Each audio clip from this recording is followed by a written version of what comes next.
Olá, tudo bem? O tema de hoje é maravilhoso. Vamos falar sobre Jesus e o grande conflito. Aqui em João 14, verso 6, está escrito: Respondeu-lhe Jesus: Eu sou o caminho, a verdade e a vida, e ninguém vem ao Pai senão por mim. Esta é a maior verdade sobre Jesus. Ele é o caminho, a verdade e a vida, e que ninguém será salvo senão por ele. A questão é a seguinte: lá em Daniel 8, verso 12, diz que Satanás jogaria a verdade por terra. E para fazer isso, Satanás usaria a igreja romana e as suas filhas. E assim, Satanás pisaria na verdade. Jesus é a verdade. Eu pergunto, será que Satanás pode jogar Jesus por terra? Claro que não, absolutamente não. Então, como ele trabalharia para pisar na verdade sobre Jesus? De acordo com a Bíblia, Jesus é o nosso único mediador, está aqui em 1 Timóteo 2, verso 5, há um só Deus e um só mediador entre Deus e os homens, Cristo Jesus, homem. Então Jesus é o único mediador, Jesus é o nosso advogado, que está interligado uma coisa com a outra, e Jesus é o nosso suficiente e poderoso Salvador. Então Satanás odeia Jesus Cristo. Esse ódio começou lá no céu. Aqui em Apocalipse capítulo 12, versículo 7, está escrito assim, houve peleja no céu. Miguel e os seus anjos pelejaram contra o dragão. E também pelejaram o dragão e os seus anjos. E aí o verso 8 continua descrevendo essa guerra. Percebe aí a ira do dragão, e nesse caso o dragão é Satanás, contra Miguel, nesse caso Miguel é Jesus. Então, desde o céu, Satanás odeia Jesus Cristo. E por isso ele começou uma terrível perseguição a Jesus. O resultado é que Satanás foi expulso do céu. E aqui na terra, Satanás continuou esta perseguição a Jesus. Quando Maria ficou grávida e Jesus então estava para nascer aqui nessa terra, para nos salvar do pecado, Satanás fez de tudo para conturbar o nascimento de Jesus. Inclusive, na época, algumas mulheres tinham casos com alguns sacerdotes e depois os sacerdotes diziam a elas, diga que a sua gravidez é obra do Espírito Santo, porque eu sou um sacerdote e você teve um caso comigo. Então, se você está grávida, é obra do Espírito Santo. E essa ideia começou a ser usada, espalhada naquela época, e quando a Maria ficou grávida e disse que era obra do Espírito Santo, então muitas pessoas não acreditaram, achando que Maria era mais uma vítima daquele sistema pecaminoso entre os homens maus. Satanás armou tudo para tentar conturbar o nascimento de Jesus. Ele não conseguiu atrapalhar, Jesus nasceu, e quando Jesus tinha mais ou menos 2 anos de idade, Satanás entrou em Herodes e mandou matar todas as crianças de 2 anos para baixo. A intenção era matar Jesus, mas Deus protegeu Jesus e Jesus foi levado para o Egito. E ali ele foi protegido. Mais uma vez, Satanás perdeu a batalha. Perdeu no céu e perdeu ali no nascimento de Jesus. O tempo passou, Jesus cresceu e aos 30 anos, Jesus Cristo foi batizado no Rio Jordão por João Batista. E aí, após o batismo, aconteceram algumas coisas muito interessantes que nós vamos conversar agora. Me acompanhe, por favor. Vamos analisar exatamente o que aconteceu ali após o batismo de nosso Senhor Jesus Cristo. Jesus foi batizado e após esse batismo, ele foi ao deserto. E diz a Bíblia em São Mateus capítulo 4 que ele foi levado pelo Espírito ao deserto. E lá no deserto ele ficou em jejum 40 dias e 40 noites, depois teve fome. E aí apareceu o tentador e disse, se tu és filho de Deus, transforma as pedras em pães. E aí Jesus respondeu dizendo, está escrito, nem só de pão viverá o homem, mas de toda palavra que sai da boca de Deus. E aí vem a segunda tentação, lança-te daqui abaixo, e aí vem a terceira tentação, e a terceira é que eu gostaria de destacar com você. Por favor, me acompanhe aqui em São Mateus capítulo 4. São Mateus capítulo 4, versículo 8, aqui está a terceira tentação. Versículo 8. Então levou ainda o diabo ao monte muito alto, mostrou-lhe todos os reinos do mundo e a glória deles. E lhe disse, tudo isso te darei, se prostrado me adorares. Olha que absurdo. Satanás pediu a Jesus que o adorasse e disse, eu te dou todos os reinos do mundo e a glória deles. E aí diz o versículo 11, ou melhor, o versículo 10, Mateus 4, verso 10. Então Jesus lhe ordenou, retira-te, Satanás, porque está escrito, ao Senhor teu Deus adorarás e só a Ele darás culto. Que maravilha! Jesus foi firme ali. E você pode perceber que Satanás sempre tentando levar Jesus a cometer algum pecado, algum deslize, e sempre tentando atrapalhar o plano da salvação. A ira de Satanás contra Jesus começou lá no céu, depois veio para a terra, e como você pode perceber aqui, em cada fase da vida de Jesus, ali está Satanás tentando atrapalhar. Onde Jesus ia, tinha uma pessoa com problema, uma pessoa cega, uma pessoa aleijada, uma pessoa possessa, uma pessoa com algum tipo de problema. Ou seja, Satanás colocava o problema ali e Jesus chegava e tirava o problema. Jesus colocava a mão e curava as pessoas. Jesus chegava e os demônios iam embora. Jesus libertava aquela pessoa. E assim, toda a vida de Cristo foi uma vida também envolvida no grande conflito. De um lado, Satanás perturbando, atrapalhando. Do outro lado, Jesus amando, curando, libertando, salvando as pessoas. Até que o tempo foi passando. E chegou o momento em que Jesus deveria ir a Jerusalém. E ali Jesus deveria ser entregue, deveria ser preso e deveria ser morto. E aí aconteceu um fato muito curioso que nós vamos ver na Bíblia. Mas antes de ver, quero lhe fazer uma pergunta. Na sua opinião, Satanás queria que Jesus morresse? Sim ou não? Na sua opinião, você acha que o diabo gostaria que Jesus morresse? Vamos pensar. Se Jesus morresse, o que o diabo ganharia com isso? Aparentemente nada. Pelo contrário, a morte de Cristo seria a derrota de Satanás. Mas se Satanás não tentasse Jesus, se Jesus não morresse, o que teria acontecido? Percebe? Satanás, se ele pudesse matar uma pessoa, ele mataria quem é cristão ou quem não é cristão. Ele mataria quem serve a Deus ou quem não serve. Resposta. Se o diabo pudesse matar e ele matasse um cristão, o que o diabo ganharia com a morte de um cristão? Não ganharia nada, porque o cristão morreria salvo e a morte do cristão ainda poderia salvar outras pessoas. É ou não é? Agora, se o diabo matar uma pessoa que não é cristã, além da pessoa morrer perdida, então Satanás ali conseguiu tirar uma vida. Logo, se ele pudesse matar, ele mataria uma pessoa não cristã. Agora, e no caso de Jesus? Satanás queria que Jesus morresse ou não? Resposta. Houve um tempo em que Satanás desejou a morte de Cristo. Mas houve um tempo em que ele não desejou a morte de Cristo. Houve um tempo em que ele queria que Jesus pecasse. Pecasse. A ideia era essa. Por isso que aqui em Mateus 4, ele tenta Jesus para Jesus pecar. E à medida que Jesus não cai, veja então o que aconteceu.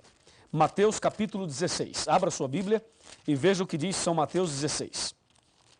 São Mateus 16, nós vamos ler aqui a partir do versículo 21. Está escrito: Desde esse tempo começou Jesus Cristo a mostrar a seus discípulos que lhe era necessário seguir para Jerusalém, sofrer muitas coisas dos anciãos e dos principais sacerdotes e dos escribas, ser morto e ressuscitado no terceiro dia. Verso 22. Pedro, atenção, hein? Atenção. Pedro, chamando-o à parte, começou a reprová-lo, dizendo: Tem compaixão de ti, Senhor, isso de modo algum te acontecerá. Mas Jesus, voltando-se, disse a Pedro: Arreda-te, Satanás, porque tu és para mim pedra de tropeço, porque não cogitas das coisas de Deus, e sim das dos homens. Percebeu? Veja, Satanás queria que Jesus morresse aqui. Satanás usou Pedro para dizer a Jesus: ó Jesus, se você sabe que vai a Jerusalém, que vai ser preso e que vai morrer, então não vá, fique aqui. É óbvio. Mas Jesus percebeu que por trás desse conselho de Pedro estava Satanás. E por isso disse: arreda-te, Satanás. Assim, Satanás tentou de todas as formas, de todas as maneiras, ele tentou atrapalhar o plano da salvação. Não conseguiu. Ele foi derrotado em tudo. Todas as vezes que ele se confrontou com Jesus, ele perdeu. E hoje ele vai perder mais uma vez, porque você já foi comprado, remido pelo sangue de Jesus. E aquele que é alcançado pelo sangue de Jesus, o maligno não lhe toca. O maligno pode até tentar alguma coisa, mas ele não consegue, porque quem está em Jesus é uma nova criatura e é mais do que vencedor. 2 Coríntios 5, verso 17. Meu amigo e minha amiga, se o diabo perdeu todas na luta, no conflito entre o bem e o mal, então como fica Daniel 8,12 que diz, lançou a verdade por terra? Me acompanhe. Vamos analisar esse ponto final do nosso estudo. Como entender este assunto tão delicado e tão importante? Vamos lá. A palavra de Deus nos apresenta a profecia de que Satanás pisaria na verdade. A questão é a seguinte, aqui no meu computador eu tenho algumas informações importantes. Veja, Satanás foi ousado, muito ousado, e tentou de tudo para atrapalhar Jesus. Agora que ele não conseguiu, que ele perdeu todas, e quando Cristo morreu na cruz, Satanás estava definitivamente derrotado. Então agora o que ele faz? Agora ele quer mudar as doutrinas sobre Jesus. Agora ele quer mexer com você e comigo. Agora aí está o ponto.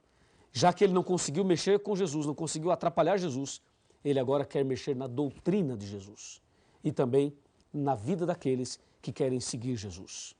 Veja, há um só mediador, há um só Senhor, um só mediador entre Deus e os homens. A igreja romana foi usada pelo inimigo para fazer, sabe o quê? Para colocar outros mediadores no lugar de Jesus. A Bíblia diz em 1 Timóteo 2,5 que Cristo é o único mediador, mas a igreja romana colocou a intercessão dos santos. E tem um santo que intercede pelos problemas das pessoas. Você já percebeu isso? Por exemplo, existe o santo das causas impossíveis. Existe o santo dos endividados. Existe o santo casamenteiro. Esse você conhece, é ou não é? Existem santos para resolverem os problemas das pessoas. E as pessoas são devotas desses santos e dessa forma estão colocando um santo ou um homem no lugar de Jesus. E com isso a verdade sobre Jesus é pisada, é lançada por terra, com esta tal de intercessão dos santos. Eu quero dizer a você que nenhum personagem bíblico, nenhum apóstolo, nenhum profeta, nem Maria, nem o João, nem o Pedro, nenhum pode interceder por nós. Só Jesus é o nosso mediador. Só Jesus pode interceder por cada um de nós. Satanás quer mexer na doutrina de Cristo. E, na verdade, Satanás quer esconder as seguintes verdades. Ele quer esconder de que Jesus é o único mediador. Ele não quer que você saiba disso. Ele quer esconder que Jesus intercede por você todos os dias. Ele quer esconder que só Deus, através de Cristo, pode perdoar os seus pecados. Ele quer esconder que temos um advogado perante o Pai, Jesus Cristo, o justo. Ele quer esconder as verdades bíblicas e uma delas é que Jesus está voltando e desta forma o inimigo vem jogando a verdade por terra na vida daqueles que não estudam a Bíblia, daqueles que seguem doutrinas de homens e daqueles que não buscam a verdade. Assim, a doutrina sobre Cristo, infelizmente, tem sido pisada. E a última, Satanás está espalhando por aí uma ideia de que Jesus não é Deus e de que Jesus teve uma natureza caída e pecaminosa. As mensagens torcidas têm criado forças por aí. Mas tome cuidado, porque as doutrinas de homens estão sendo colocadas por Satanás para pisar nessa verdade. Mas a verdade é que Jesus venceu todos os conflitos entre o bem e o mal. E quando morreu na cruz, nos garantiu a vitória. E quero dizer mais a você. Se você estudar a Bíblia como deve estudar e seguir a verdade de Jesus como deve seguir, ter Jesus no coração, se você abrir o coração para Jesus, se você seguir os passos do Senhor Jesus, se você fizer hoje uma entrega total da sua vida a Jesus, eu tenho certeza absoluta que a verdade de Deus será restaurada na sua vida. E mais, eu tenho certeza absoluta que Deus fará o maior milagre no seu coração. Lembre-se, em Jesus somos vencedores. E o sangue de Jesus tem poder para expulsar Satanás da vida de quem quer que seja. E se o diabo está perturbando a sua família, se o diabo está perturbando a sua casa, se há uma obra maligna na sua vida, se você está preso em algum vício, se você está preso em alguma artimanha do inimigo, nesse momento, Deus vai te libertar das garras de Satanás. Creia, há poder no sangue de Jesus. E se você crê assim, então abra o coração para que a verdade seja restaurada na sua vida. Vamos orar? Grandioso Deus, Pai Todo-Poderoso, muito obrigado, porque Jesus venceu e nós também somos vencedores em Jesus Cristo.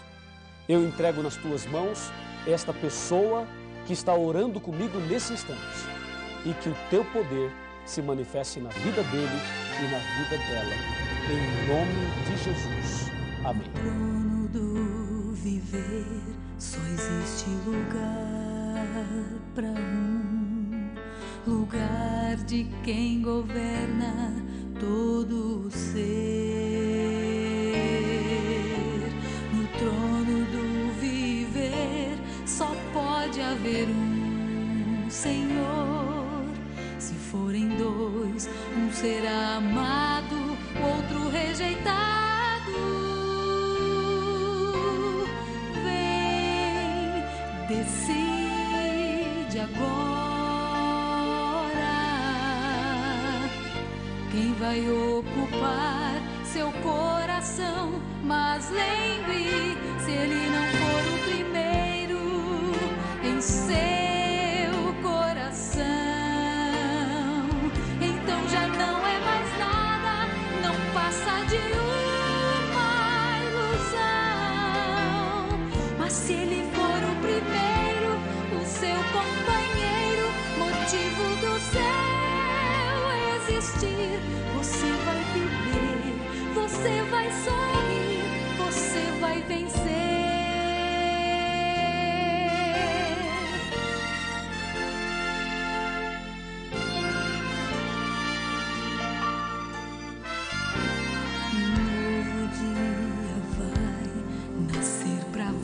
E pra mim depende de aceitar Jesus no viver.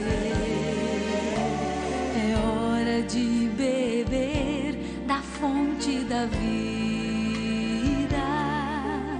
Você verá, em Jesus existe plena alegria.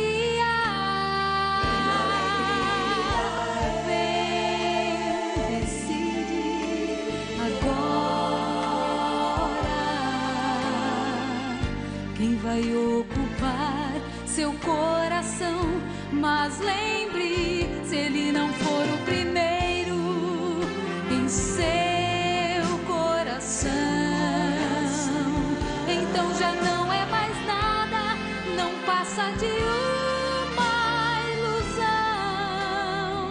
Mas se ele for o primeiro, o seu companheiro, motivo do seu existir, você vai viver, você vai sorrir, você vai vencer. Não há batalha perdida com Cristo. Ele mesmo triunfou lá na cruz. Com sangue já provou que nos ama. Se o coração não for dele,